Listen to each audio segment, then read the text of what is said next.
ನಮಸ್ಕಾರ ವೀಕ್ಷಕರೇ, ನಮ್ಮ ಯೂಟ್ಯೂಬ್ ಚಾನಲ್ಗೆ ನಿಮಗೆಲ್ಲ ಸುಸ್ವಾಗತ.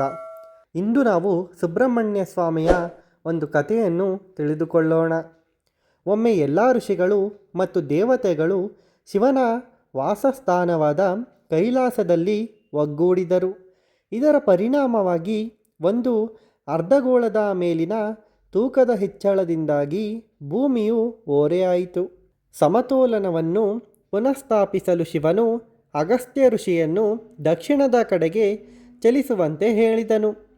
ಅಗಸ್ತ್ಯನು ಶಿವಗಿರಿ ಮತ್ತು ಶಕ್ತಿಗಿರಿ, ಶಿವ ಮತ್ತು ಶಕ್ತಿಯ ಪರ್ವತಗಳು ಎಂಬ ಎರಡು ಬೆಟ್ಟಗಳನ್ನು ತನ್ನ ಹೆಗಲ ಮೇಲೆ ಹೊತ್ತಿಕೊಂಡು ದಕ್ಷಿಣದಲ್ಲಿ ಇರಿಸಲು ಇಡುಂಬನ್ ಎಂಬ ಅಸುರನನ್ನು ನೇಮಿಸಿದನು.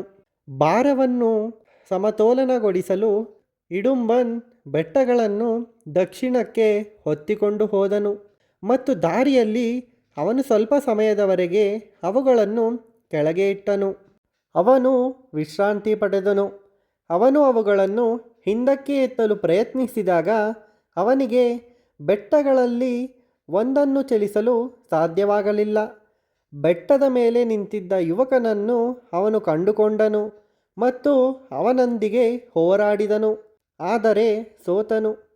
ಅಗಸ್ತ್ಯನು ಆ ಯುವಕನನ್ನು ಮುರುಗನ್ ಎಂದು ಗುರುತಿಸಿದನು ಮತ್ತು ತರ್ಕಿಸಿದಾಗ ಬೆಟ್ಟವನ್ನು ಆ ಸ್ಥಳದಲ್ಲಿಯೇ ಉಳಿಯಲು ಬಿಡಲಾಯಿತು. ಅದು ನಂತರ ಪಳನಿಯಾಯಿತು. ಇಡುಂಬನ್ ಬೆಟ್ಟಗಳನ್ನು ಭುಜದ ಮೇಲೆ ಹೊತ್ತಿಕೊಂಡು ಹೋಗುವುದರ ಹಿಂದಿನ ಪುರಾಣವು ಕಾವಾಡಿ ಆಚರಣೆಗೆ ಕಾರಣವಾಗಿರಬಹುದು. ನಾರದ ಮುನಿಯು ಒಮ್ಮೆ ಕೈಲಾಸದಲ್ಲಿ ಶಿವನನ್ನು ಭೇಟಿ ಮಾಡಿ ಜ್ಞಾನಫಲವನ್ನು ಉಡುಗೊರೆಯಾಗಿ ನೀಡಿದನು.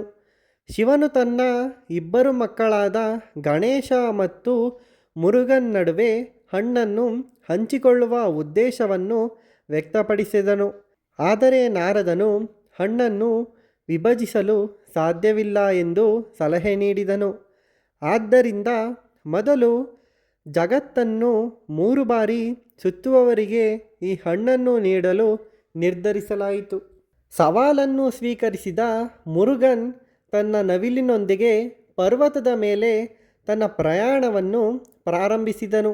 ಆದಾಗ್ಯೂ ಗಣೇಶನು ತನ್ನ ಹೆತ್ತವರಾದ ಶಿವ ಮತ್ತು ಶಕ್ತಿ ಸೇರಿ ಅವರನ್ನು ಸುತ್ತುವರೆದು ಫಲವನ್ನು ಗೆದ್ದಿದ್ದಕ್ಕಿಂತ ಹೆಚ್ಚಿನದಲ್ಲ ಎಂದು ಊಹಿಸಿದನು. ಮುರುಗನ್ ಹಿಂತಿರುಗಿದಾಗ ತನ್ನ ಪ್ರಯತ್ನಗಳು ವ್ಯರ್ಥವಾದವು ಎಂದು ತಿಳಿದು ಕೋಪಗೊಂಡನು ಮತ್ತು ಮೋಸ ಹೋದೆನೆಂದು ಭಾವಿಸಿದನು.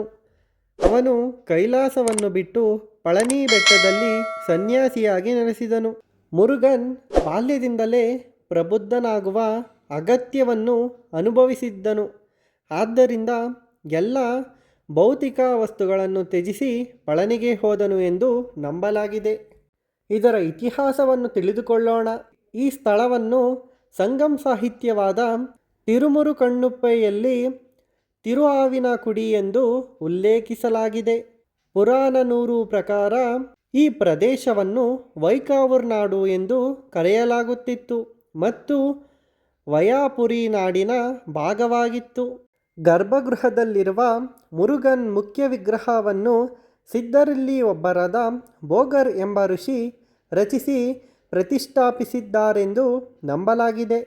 ಈ ಪ್ರತಿಮೆಯನ್ನು 9 ಬಂಡೆಗಳು ಅಥವಾ ನವಪಾಷಾಣ ಎಂದು ಕರೆಯಲ್ಪಡುವ ಗಿಡಮೂಲಿಕೆಗಳ ಮಿಶ್ರಣದಿಂದ ಮಾಡಲಾಗಿದೆ ಎಂದು ನಂಬಲಾಗಿದೆ.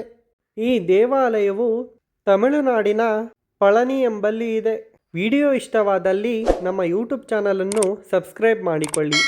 ಹಾಗೆಯೇ ಈ ವಿಡಿಯೋವನ್ನು ನಿಮ್ಮ ಫ್ರೆಂಡ್ಸ್ ಆ್ಯಂಡ್ ಫ್ಯಾಮಿಲಿ ಜೊತೆ ಶೇರ್ ಮಾಡಿ. Thanks for watching.